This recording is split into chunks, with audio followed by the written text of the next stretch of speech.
It's been a minute. So I'm going to call today's April 16th meeting of Community Planning and Economic Development to order. Our first order of business is our storm drainage improvements update. And I'm going to send it over to our town manager, Rick Ledwith, to start. Thank you, Madam Chair, and good morning, everyone. Yes, we wanted to provide the council with an update on our stormwater management plan. As we all can recall, earlier this summer, we had two significant rain events, one on July 4th and the second shortly after on July 16th. In both of those situations, we received upwards of, at least on the July 4th storm, up to 3 inches of rain in about a 2-hour window, which resulted in significant flooding in a number of areas throughout town. These areas, as some of us have discussed, are not new to us from a street flooding perspective. We had even more significant flooding events in 2018, 2019, and we had several in 2021 as well. 2022 was a relatively quiet year, at least in Connecticut. Since these old events, we have completed 4 drainage studies, and we were just awarded a grant for a 5th study for Prospect Avenue. I think Dwayne will talk a little bit more about that.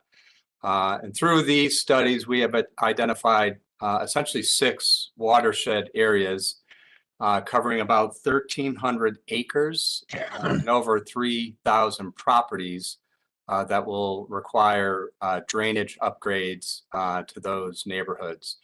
In addition to the drainage updates in these 6 areas, we will need to replace 3 culverts that run along Troutbrook Avenue. So one on Troutbrook and Asylum.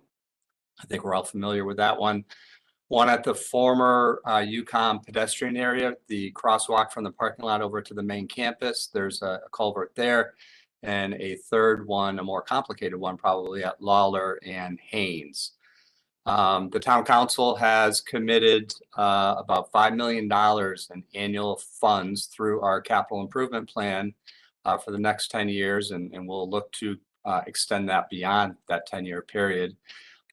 In addition, we'll also work closely with our state and federal delegation to potentially secure additional state and federal grants as we move through this long-term project. At this point, through you, Madam Chair, I'll turn things over to our Director of Community Development, Mr. Dwayne Martin, who can walk us through with a little more detail than I just provided for the council. And I'll pause there, and through you, Madam Chair, turn it over to Dwayne. Thank you. Good morning, everyone. Dwayne Martin, Director of Community Development. Thank you, Rick, for that great introduction. You covered a lot. I just wanted to point out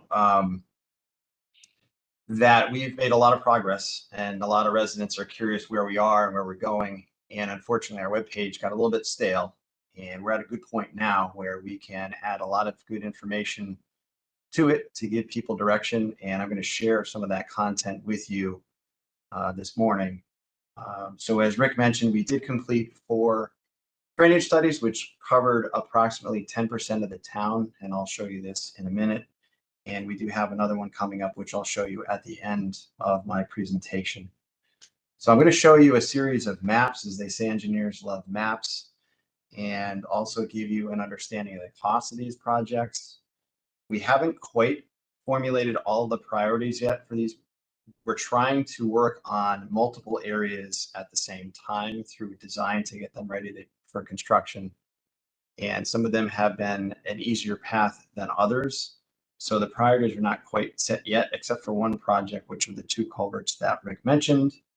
And I'll show that in a second here. So what I'm not able to give you today is an understanding of our priorities, but we will formulate those and add those to the web page as soon as we can. It's also important to note that, as you'll see, these are big projects. Even if you just look at one of them, we don't have the funding, and it would be very, very disruptive to the neighborhood if we try to tackle everything all at once. So again, we're trying to spread it out. because of costs and also because of potential impacts to these neighborhoods. So I'm going to take ownership of the screen.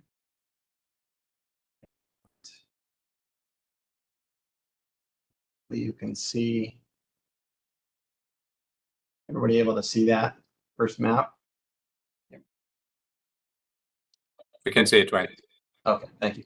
All right, so, and I apologize if I make you dizzy as I do this. I'll try to do my best not to do that. So this map that I'm showing here is actually on our webpage now. This is showing you by numbers and colors the different 6 areas that were studied in the initial 4 studies. There is some overlap in the studies, and I'll explain that. So that the figure you can see on the bottom here was completed in June 2019, and it shows the 6 areas. And I'm going to show you individual maps for each one of these areas in case you can't read the streets. The nice thing about these maps when they're on the web page is you'll be able to zoom in. And so the idea is a resident living in a neighborhood will be able to find their street and even their house. They'll have the house numbers on there, and it will display what our plans are so they have a better understanding. So as you can see here, this area here is area 1, which we've called feet. You may have heard that before. Feet is just an acronym to give people an understanding of the boundary of that area. So the F is to the south here, it's Farmington Avenue. To the east, Elizabeth Park. To the north, the A is Asylum Avenue. And to the west, the T is Trout Brook Drive or Trout Brook, the watercourse. That makes up feet. Area 2, which we're referring to it as the Fern Street area because Fern Street is in the middle and some of the proposed improvements are concentrated on Fern Street. Area 3, they call it East Branch Trout Confluence.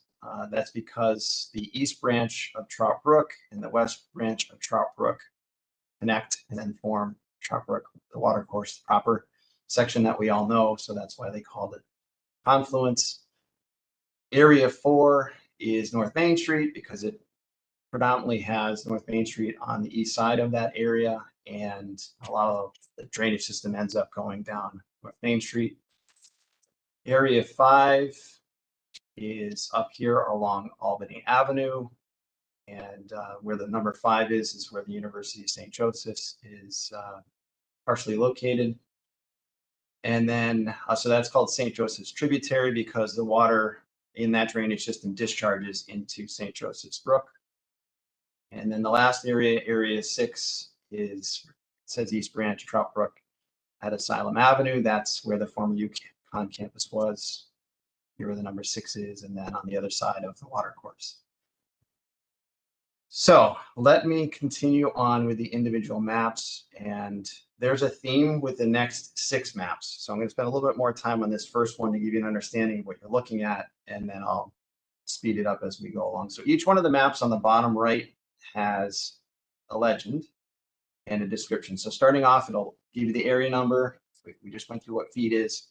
Gives you the size in acres.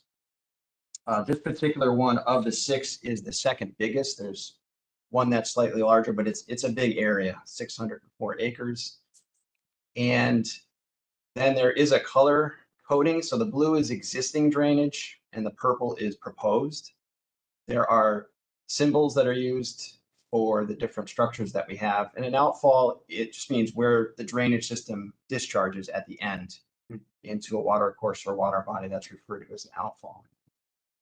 So again, this is area 1, which I've already described. You can see the blue and the purple. Zoom out just a little bit more. So again, the blue is existing, the purple's proposed, and the idea behind the map, again, a resident can zoom in, pick a street. They can zoom in enough where they can see the house number. So they're finding their property. They're seeing, is there a proposed pipe in front of my house? It also lists the pipe sizes. All of them that are purple are going to be bigger than the one that's blue next to it. And I'll zoom out. Sorry for the movement.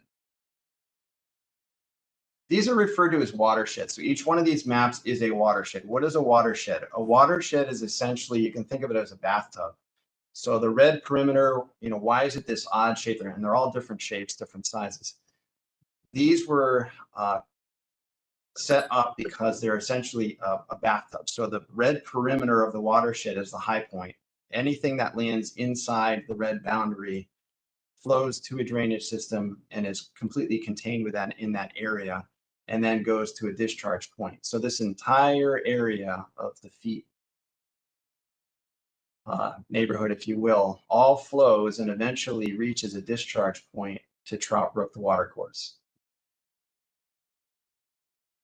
You may be familiar, on the east side, we have Walbridge Road. Walbridge Road is a repetitive flooding street. Part of the challenge with Walbridge Road is it is over a mile away from that outfall. It's quite a long distance that the water has to travel once it lands in this area to get to the end. So in this particular neighborhood, our consultant looked at solutions, and this came out of the study. So now we're at the point where we're in preliminary design. They took the study, they said, all right, the pipes need to be increased in whatever size. How are we actually going to fit that in the areas that we're looking at, whether it's in a street or in some cases between houses, but most of it's in the street. Looking at conflicts with utilities and the existing piping system. And it sounds simple, but it's not. It takes a long time. Sometimes they have to do soil borings. Sometimes they have to do additional survey.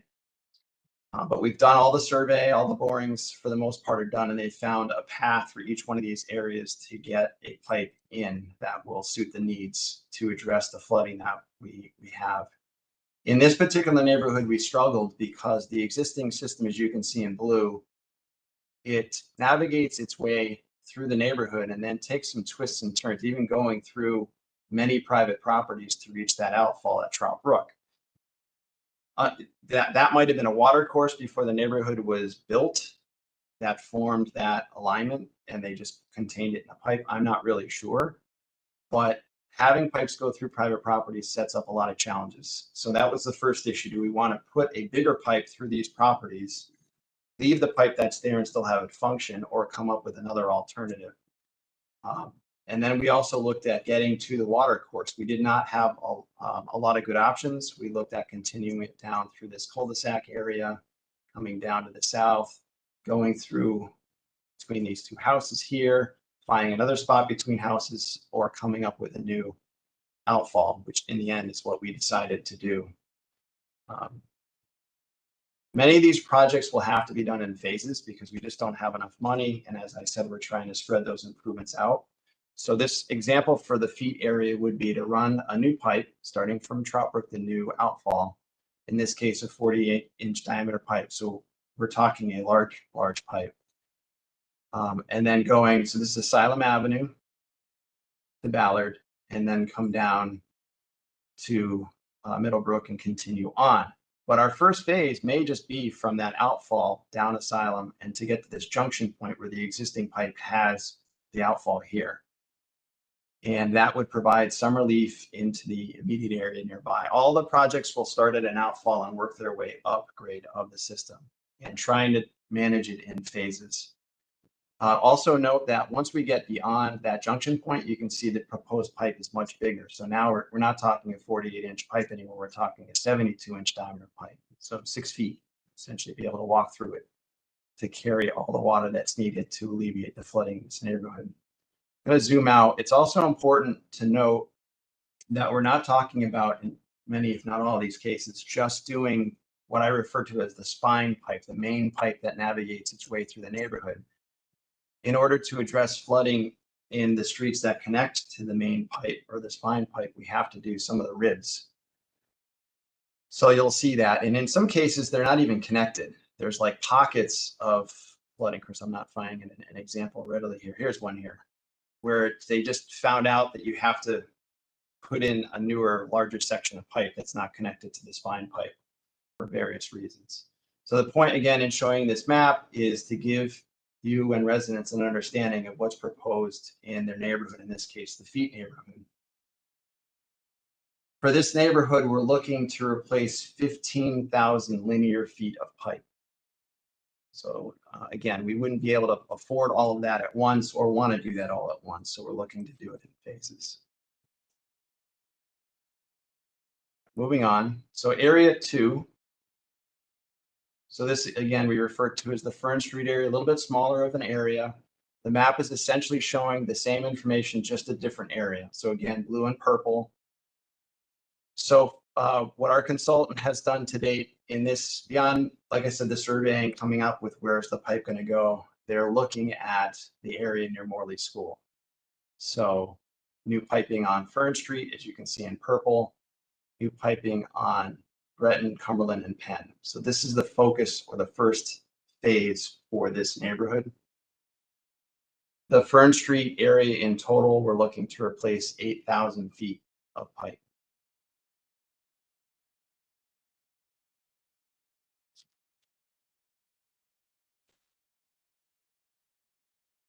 Area 3, Trout Brook confluence. This one, it was a little unique, that came out of our 4th study. So it was analyzed in one of the initial 3 studies, and then we did a follow-up 4th study, which is not on the web page, but we will put it on the web page soon. And you can see there are purple pipes showing various areas where we need to replace some of the storm drainage system to alleviate flooding. But what we found out, zoom in a little bit more. This horseshoe area here is the Montclair, Lynbrook, Leonard area. A lot of the properties in this neighborhood have issues with basement flooding, and it's not, in most cases, related to street flooding. The two are different. And the reason for that is there's a high groundwater table at times in this neighborhood. As you can see, the West Branch of Trout Brook flows through the neighborhood, and East Branch, and then Trout Brook, the water course, continues from there. Our consultant found out that this water course, this West Branch, actually used to have more of a straight alignment through the neighborhood, and this was modified decades ago to provide the shape that it has now. And a lot of the material in this neighborhood that was placed there was unsuitable. Well, I shouldn't say unsuitable. It was fill. It's not well draining material. It's a better way to put it. So those things contribute to the high groundwater table, which tends to be sometimes within 3 feet of the ground surface. Obviously, the basements are deeper than that in most cases, and that creates some basement flooding issues. So the follow-up or 4th study that we did was a groundwater study. And the goal of that study was to decide whether or not we can actually install a subsurface drainage system that would reduce or lower that water table in the neighborhoods to achieve a benefit for the abutting properties. And the answer was yes. It may take a little bit more design to ultimately see if we can fit and get the piping system to work. But the study said that there's merit to it and we should explore it further. So this orange area here is an example of an area where we could put in one of those pipes to reduce the groundwater, to lower the groundwater table. This neighborhood would have 6,000 linear feet of pipe replacement, so still a large amount.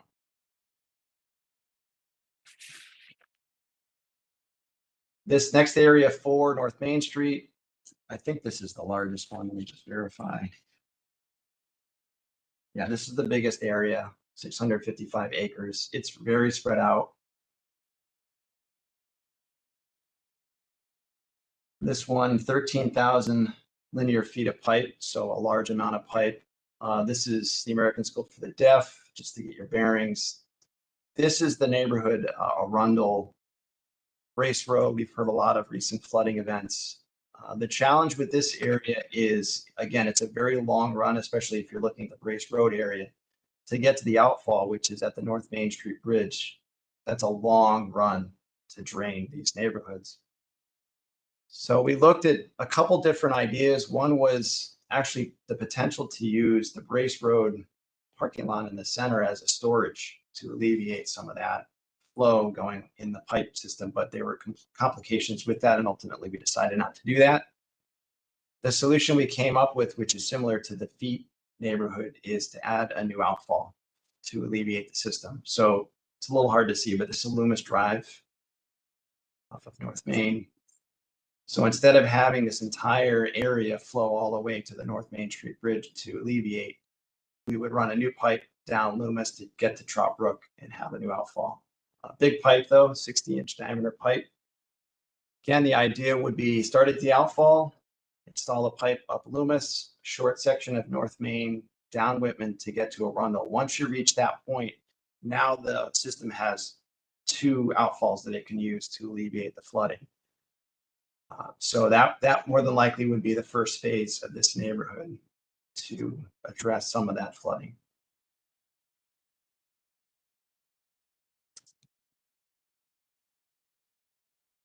Next area is Area 5, St. Joseph's tributary.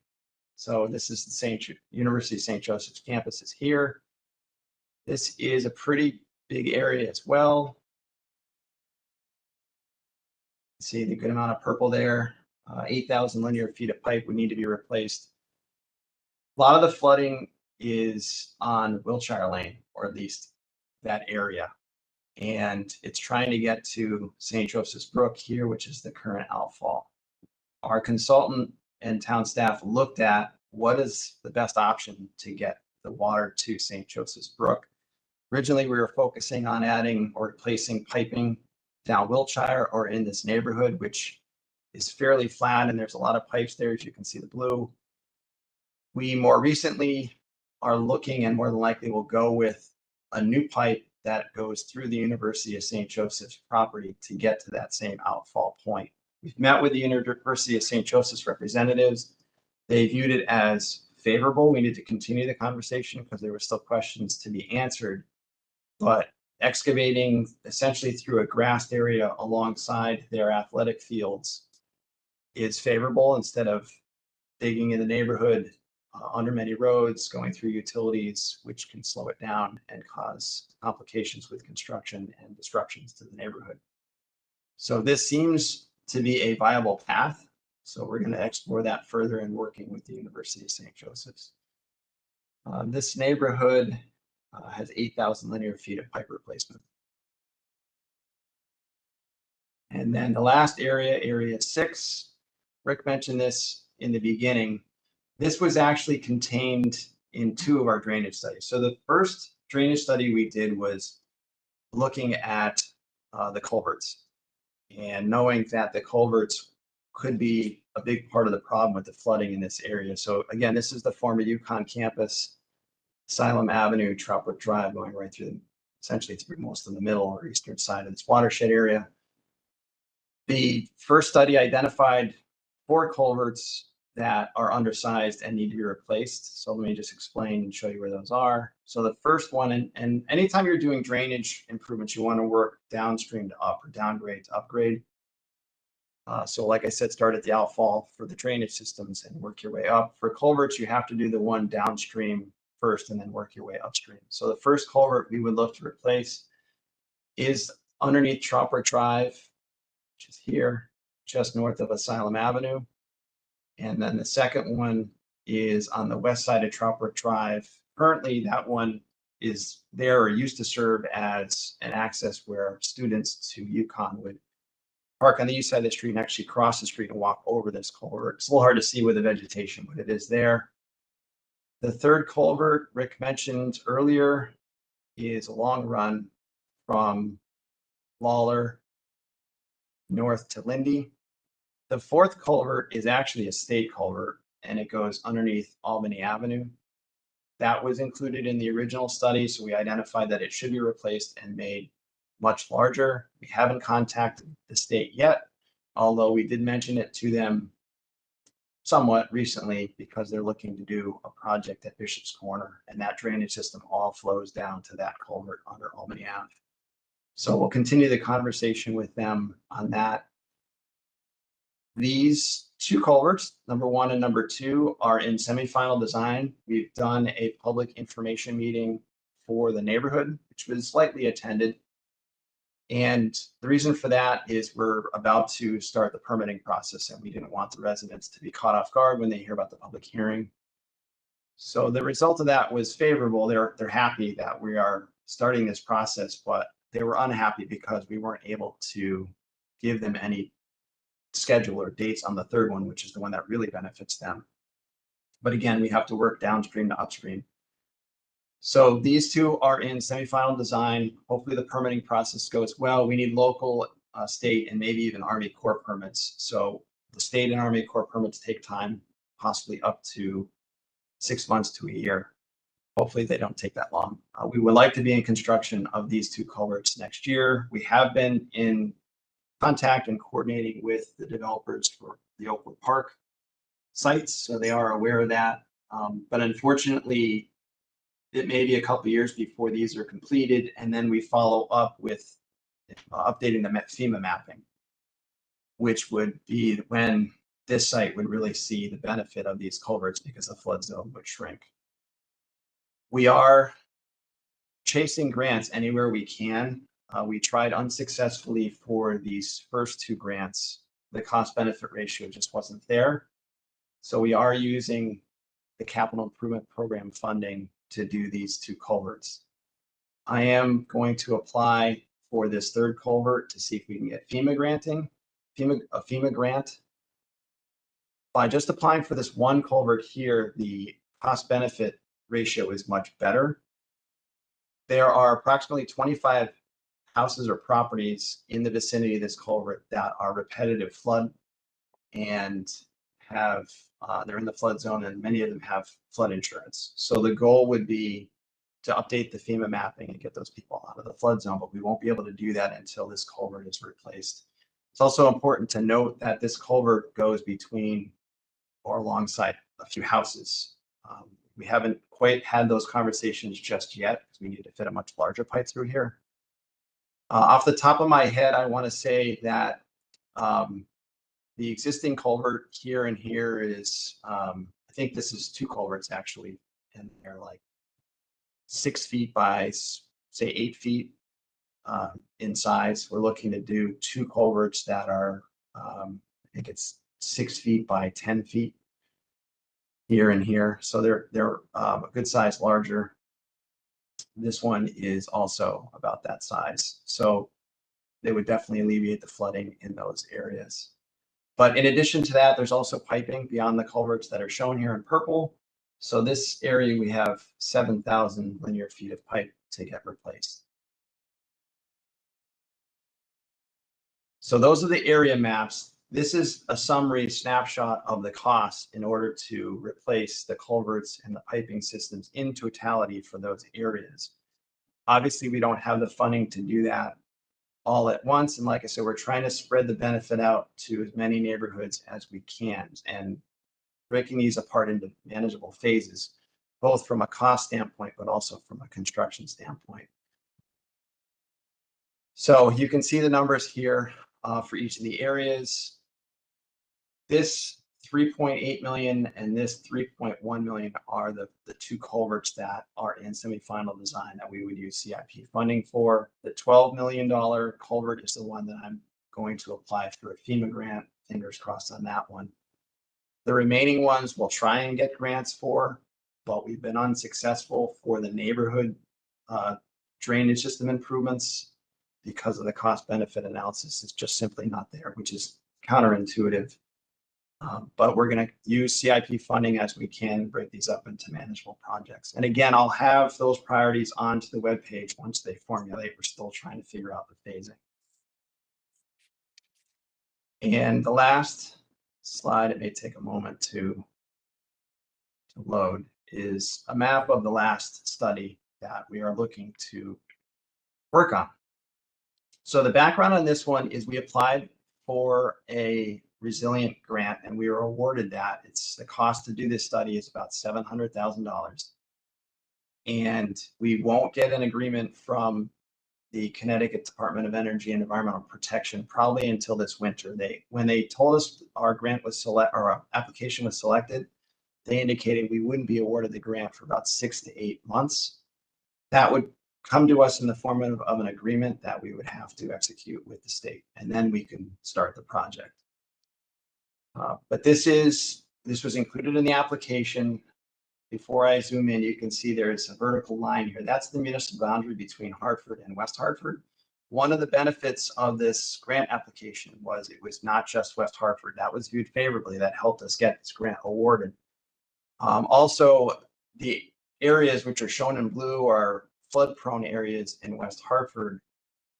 All of the drainage in this watershed area flows into Hartford.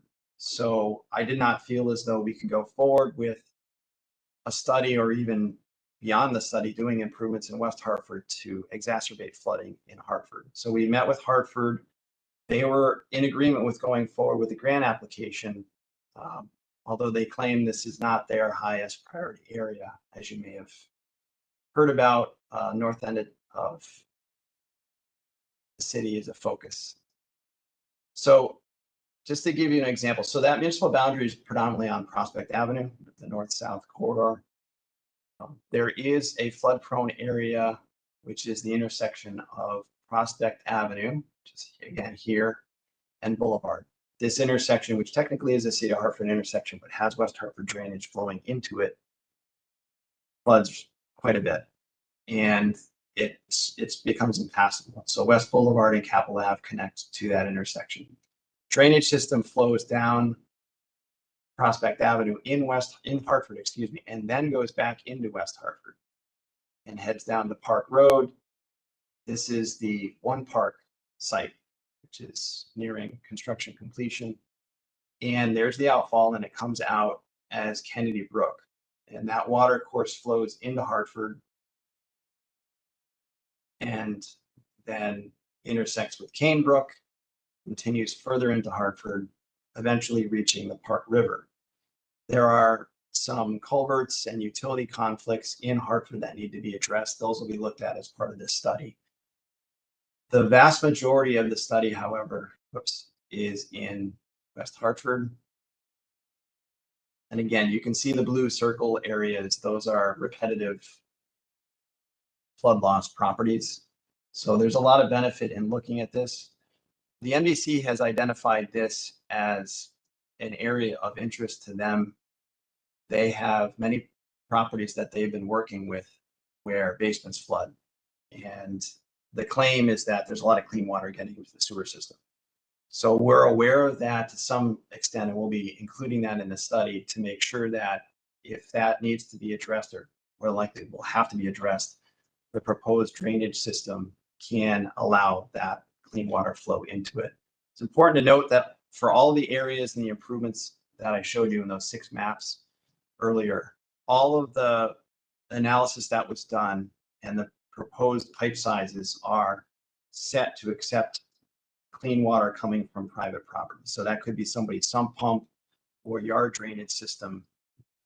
The pipes are sized to be able to handle that. So getting back to this map, so again, we're hoping to start this study probably in the spring of 2024. It might take a year or so to go through, and then we're hoping it will be a great project to secure a grant, especially since it's 2 municipalities that are involved in that. So I know that was a lot of information, so I'll finally stop and answer any questions that you may have. Thank you. Are there any questions from the committee members? Ben or Counselor Winograd?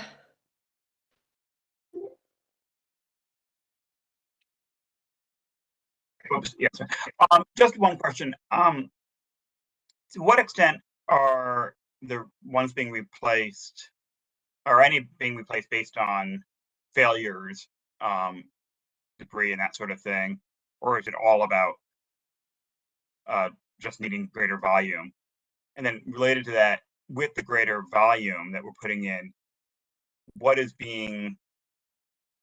that for current needs, or is that anticipating, greater flooding in the future, climate change and all, so how far just looking forward as to what our anticipated need will be? Through you, Madam Chair, great questions. So first, we don't have any system quote unquote failures, if you will, in the sense of like collapses or blockages. And our engineering division and public works department do a great job of maintaining the drainage system and are able to handle those. And that is common. We do find it's an aging infrastructure, it needs attention from time to time, but that's really a minor issue compared to the amount of water that we receive. And so, believe it or not, climate change is playing a role in this. The more intense and seemingly more frequent storms, summertime even, instead of spring and fall, have been the biggest issue that we're contending with. So it's really a system capacity issue. And these projects are very expensive, and we recognize that there are other means to address these. So we are looking at design for private development or even town projects where we're not relying on a structured system. Maybe we can do low impact development or other means to capture some of that water before it goes into the drainage system. With regards to the calculations, we did talk to our consultant about this, and the state is changing its numbers and what you use to say it's a fill in the blank year storm. Those were included in this, but it is important to note that the culverts that we're designing, those culverts and bridges are designed for a 50 or 100-year event, meaning that those can contain the water flow without causing a situation where a street has to be blocked because the water is topping it or it's unsafe to pass.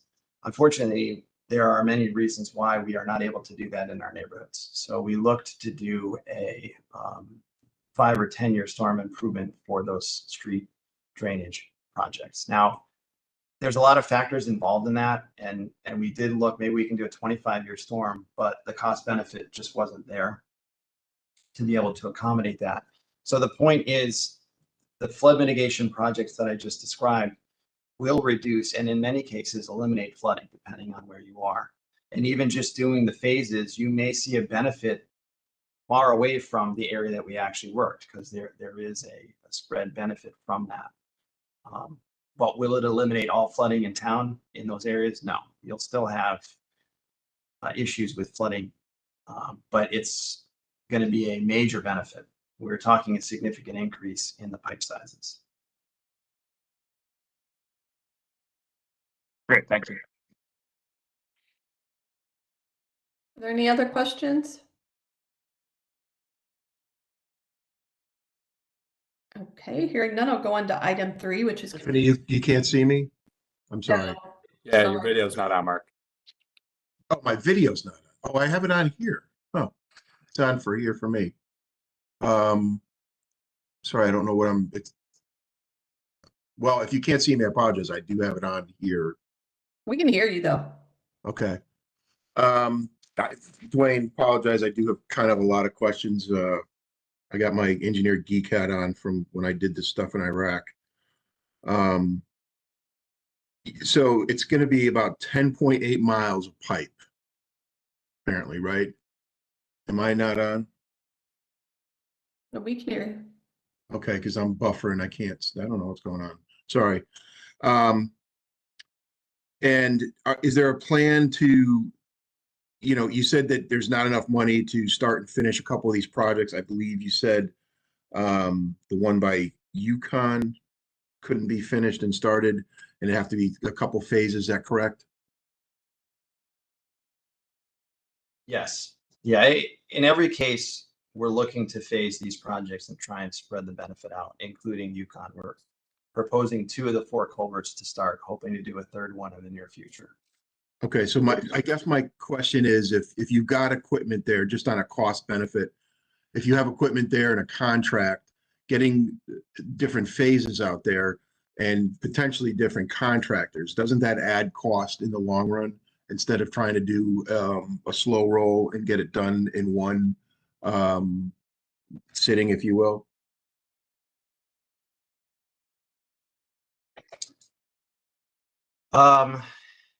I suppose that's true, but it's just difficult to orchestrate that as far as getting the bids out and the permits secured. Okay. I mean, the hope is to have as much continuous construction to get to the finish line and avoid any gaps, if that's what you mean. Yeah, right. I guess that was my concern, because if you're doing it in phases, and I understand that as well, it's just that if phases are going to cost X and completion would cost Y, and Y being cheaper, would you do it that way? And I know permitting may be harder and stuff, but sometimes that planning up front pays for dividends in the end. Yeah, and that's something that we still need to look at. Like I said, I have a couple. The culverts are pretty straightforward because they're they're isolated, if you will, locations. So that makes it much easier to focus on those. The neighborhoods, you want to create projects that will be manageable and get you some benefit, you know, especially the first phase. You want to get to that junction spot if you can. But you saw from the costs there, unless we have massive grants to be able to afford longer or larger projects, this is going to be multi-year spread out. I suppose it's possible we could have multi-year contracts set up to hire the same contractor year after year. We do that with our other engineering contracts for the very reason you're saying. It's just set up a little differently.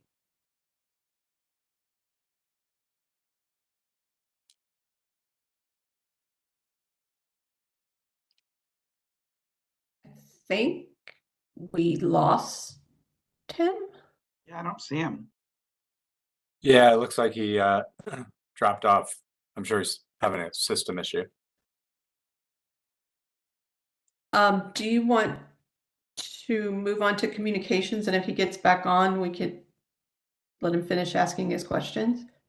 Sure. Thank you. And I just wanted to take a moment to thank the town council for their support in adding additional staff to our building department. And I know we've done a couple of those additions over the past 12 months.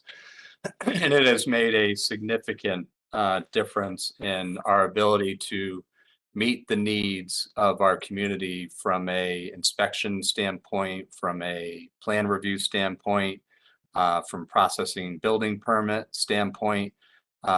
So just, yeah, really wanted to thank the council for your support. And Dwayne is about to present, go over it quickly, do a summary of the community development report. And within his report, as you may have seen online, he has illustrated those changes from a plan review standpoint, building permit processing standpoint, and we are seeing significant changes in meeting the demand of our community, which has just been tremendous.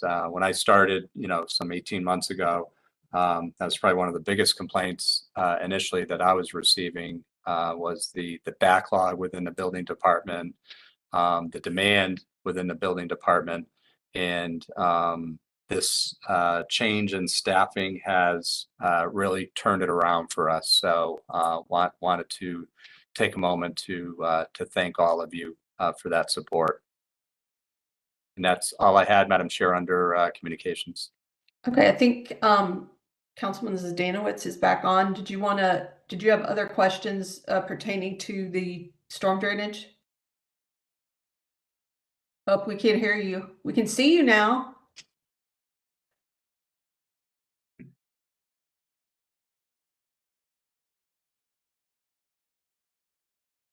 You got me now? Yes. All right, so now I'm on my phone. The computer failed for some reason. I didn't catch the completion date with a spring of 2024. What do you anticipate, Dwayne? So I think you were asking about how to structure the contracts to get the most financial benefit. And Oh yeah, that too. what I was saying is that we still have to set up the priorities based on the funding that we have and getting to measurable goals through each of these neighborhoods. But there is the possibility to orchestrate it such that we have multi-year contracts. So we have the financial benefit. We do a lot of our engineering contracts that way. They're mutually renewable for multiple years. And that does provide some cost savings to the town. And granted that these are large projects that could be mutually beneficial, not only for the town as far as the funding, but also the coordination. You're not starting new with another contractor and going through the same challenges each time. So that's something that we will explore. As far as the timing goes, I think what you were relating to is the culverts. So we're hoping to be in construction for the first 2 culverts starting next year. That's probably going to be at least 1 construction season, depending on when we start. The one that goes under Trout Brook Drive north of Asylum is way more complicated because of its location, handling traffic, and there's a few utilities. that we need to work around. The one where it's kind of a pedestrian structure now on the west side of Trout Brook is off the road and it's much easier to do. So we're hoping one construction season, but it might be two. So that being said, 2025, 2026 would be probably the earliest that those two culverts will be done. Hopefully we have progressed the design, permitting, and secured funding for that third culvert to keep that momentum going for that area. Okay. And the material, like I mentioned, there are 8 miles of culvert, I guess. Are there any supply issues that you're anticipating with that? Not at the moment. The culverts are different from the pipes as far as the materials go, but that's something that could be an issue. We haven't figured that out. Our consultant actually raised this concern early on when they started the designs for these projects, knowing that there would be ARPA funding available to many communities. If they're going down this same path, they may be looking to hire the same contractors. There's only so many around, and purchasing the same materials, there's only so much around. But it seems, at least with the engineering projects this year, we haven't run into those issues, whereas we have in the past. So hopefully that isn't a problem. The other thing to keep in mind is we don't do drainage projects like this. We do very small drainage projects. This might attract attention from contractors that are accustomed to do more like heavy highway work. And so we're hoping to get a wider net casted as far as the contracts go and the materials go. The materials, cast, concrete, PVC, combination of all three, or? Well, the culverts are concrete. They're box culverts, reinforced concrete. The piping system, I believe we're looking at RCP, but we haven't gotten to that point yet. Most of the designs are figure out where the pipes will go, and then working with the utility companies to figure out the alignments. Then the one by the Yukon campus, I can't remember what project number it was, but it talked about going through neighborhoods again, and you're continuing with the future plan that way. And you talked earlier about not wanting that, trying to avoid that. Why not there?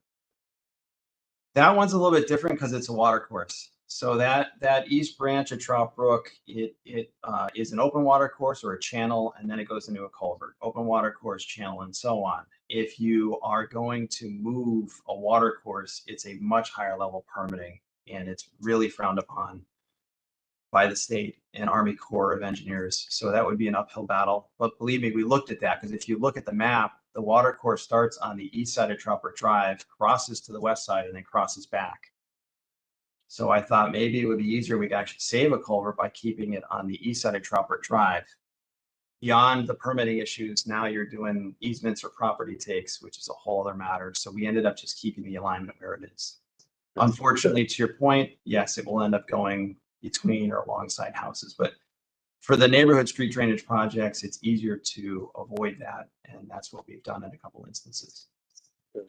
Sorry, a few more. Can you start the project, any of these projects, without the grants in anticipation of them? To start off earlier, or is it you have to wait for the grant money? In most cases, you can't. There are instances where you can do engineering design or surveys, preparation, if that's what you mean, but actual construction, no. Once you get to that point, they will not reimburse you for those costs. Okay.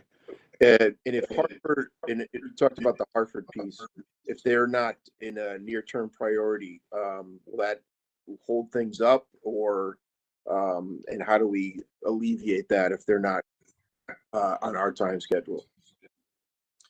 Well, a couple things with that. We've met with them. They're not against the project. It's just not their highest priority. It may be like third or fourth on their list, but they understand the project has merit. In fact, they've chased grants in the past to address it and run into some challenges. So they support it, but if they had their choice, they would rather use the grant funding elsewhere.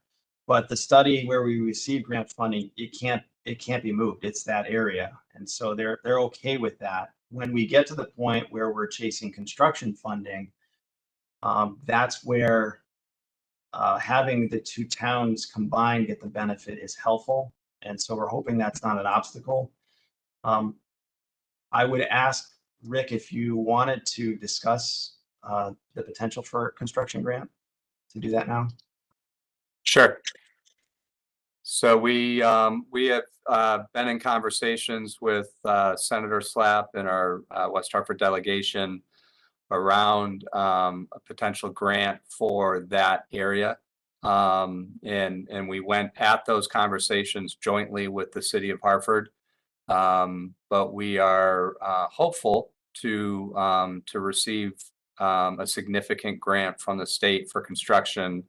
I think we would drive the project in West Hartford, but it would certainly benefit Hartford to move forward with that project with that particular funding.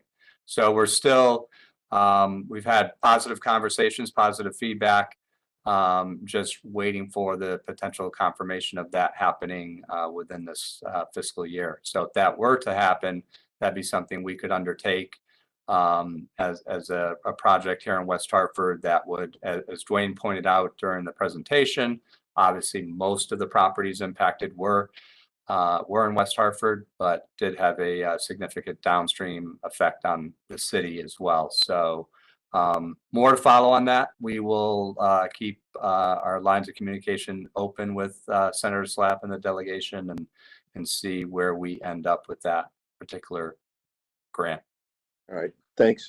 And just one more, Dwayne, you mentioned, I think Ben alluded to it, a 50-year versus 100-year and reduce versus elimination.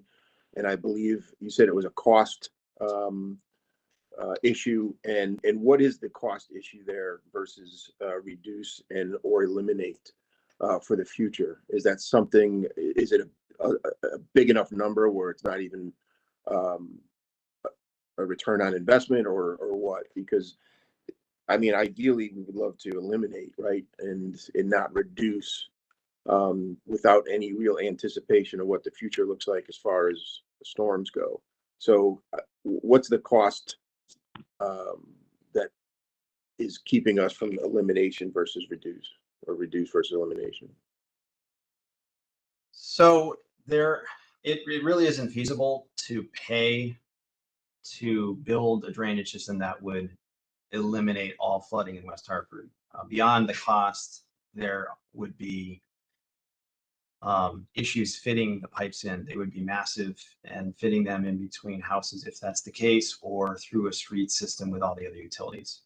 What we looked at in anticipation of that type of a question is a 25-year storm, just to see what it would cost. And I believe it was over double the cost, and you're still not able to say you're eliminating flooding with a 25-year storm on a street drainage system. But the vast majority of our storms would be handled and contained in the drainage system that we're proposing.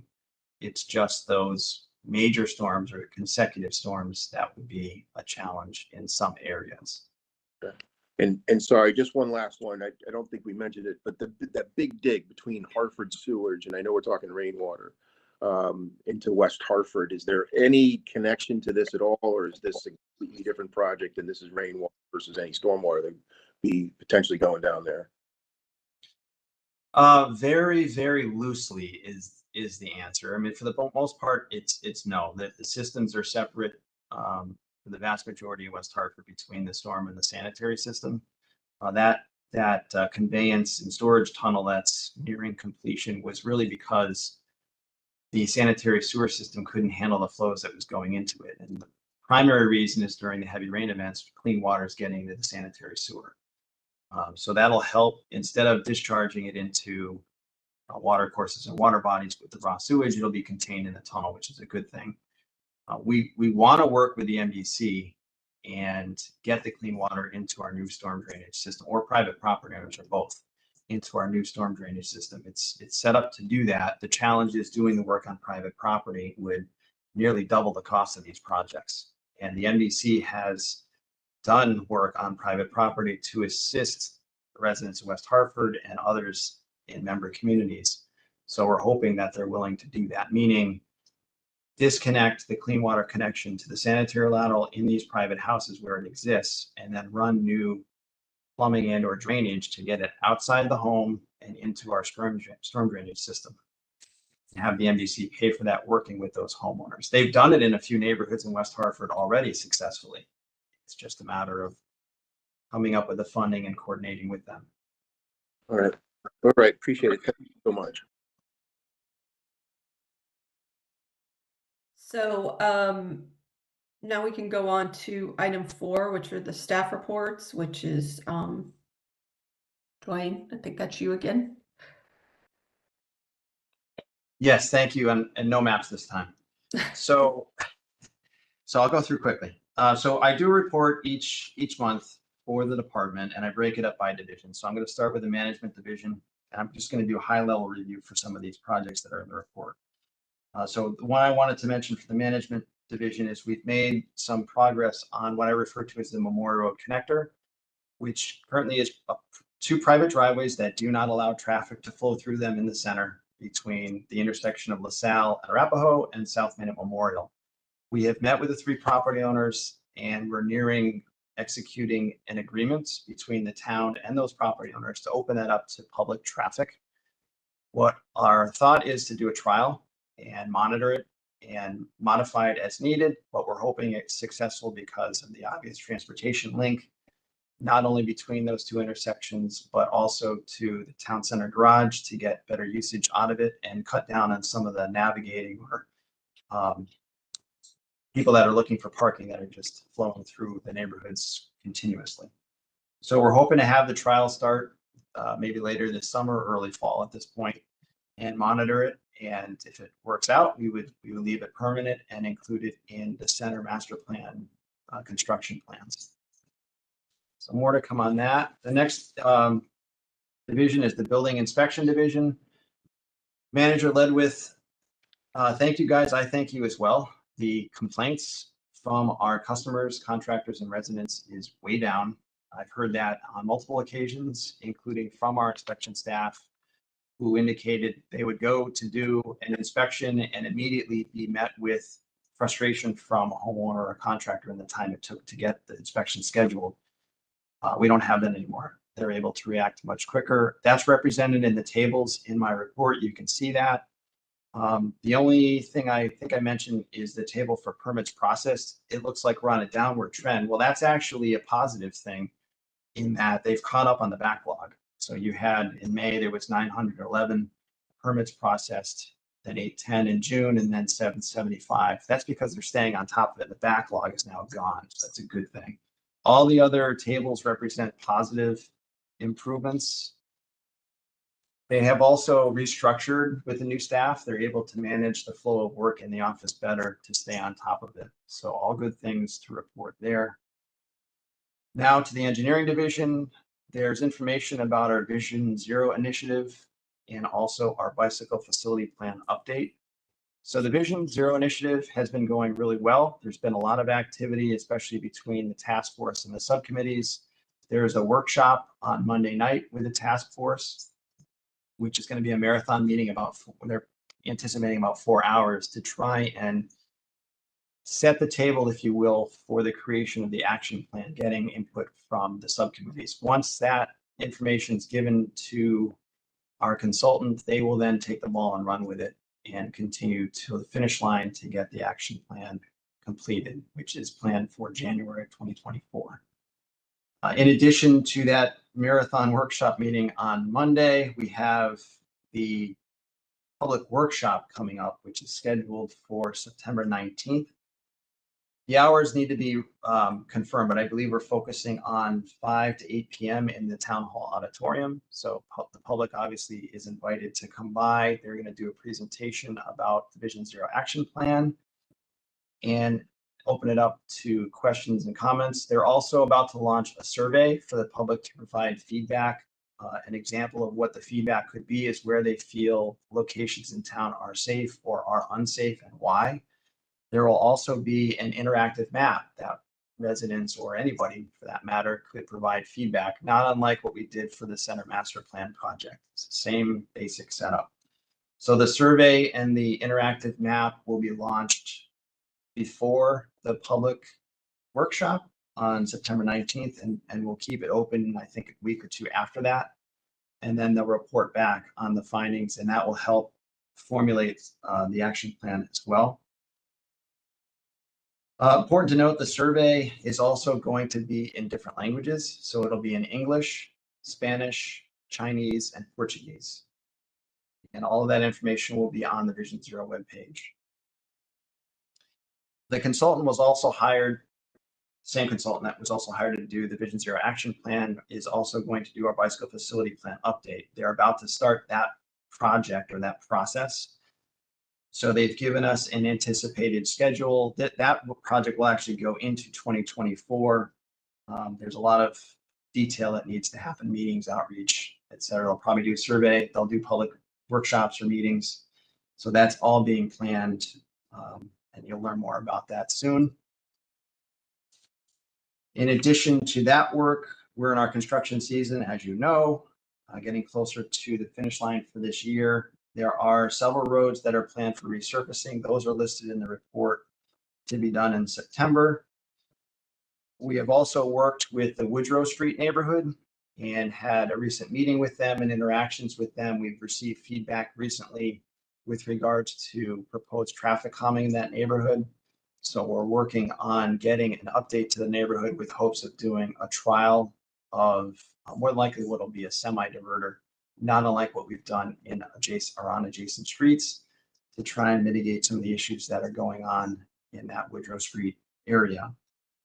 We're hoping to do a trial of some traffic calming in this fall and monitoring it for a period of time and then make a decision probably in the spring or summer of next year.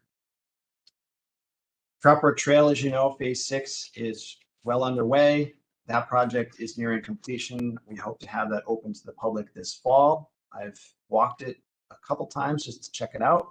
Looks great. Very happy with what I saw there. We're also looking to do the next phase of the Trout Trail, which we refer to as phase 7. That would extend the trail to Asylum Avenue. So phase 6 ends at Duffield Drive. So there's a short stretch, a couple blocks to get it to Asylum Avenue. We've been coordinating with our contractors to get that done this year as well. So that will be coming soon. It's approximately 600 feet. There's a handful of residents that own property that would abut this. The trail is actually in the right of way, not on their property, but there's some vegetation and some trees that need to be removed or pruned in order to fit the trail. So you'll see that coming soon. We've also been working with the development team for the Oakwood Park sites to continue the Trout Trail on their property to get it to Lawler Road. So more to come on that. And the last item is the planning division. I just wanted to mention that we are working on the affordable housing plan. We should have a draft available soon for Manager Ledwith. We will then bring it to the Affordable Housing Advisory Group and then eventually to this committee. We're hoping to do that probably within the next month or two. So you'll get an update very soon on our affordable housing plan. And that concludes my department report. If you have any questions, I'd be happy to answer. Does anyone have any questions? Okay, thank you. You've had a lot of information to present today. Move to item number 5, future agenda items. Are there any future agenda items? No? Oh, Thanks, Tiffany. Not necessarily an agenda item, but Dwayne, with such a large project, I think it's, and I don't even think I have to tell you this, it's advantageous just to keep us updated as you get updates and it's all good information. And it's a giant project, I know. So I think we'd all be better off knowing more as you know it too during these meetings. Absolutely. I will be happy to do that. There will also be public information meetings. I didn't mention this for each area as we progress with the designs, and then eventually before construction, we can do that again. So yeah, I'd be happy to inform this committee as well as the public as we work through these projects. Great, thank you. okay. So if there's nothing else, I move to adjourn this meeting at 9:04 a.m. No objection. Thank you. Thanks. Have a good day, everybody. Thanks, everyone.